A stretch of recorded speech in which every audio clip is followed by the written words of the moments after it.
বদরের যুদ্ধে যখন পৌঁছলেন, মক্কা থেকে মদিনা থেকে 130 কিলোমিটার দূরে, দূরে আফসা দেখা যায়, মরিচিকার মধ্যে দেখা যায় ওই যে মুশরিকরা ওখানে আসছে, কিন্তু তারা কতজন এটা তো বোঝা যায় না।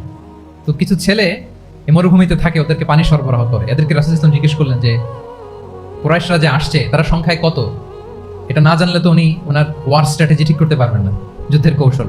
তো এরা বলে নাহনু লা নাদরি, আমরা জানি না কত।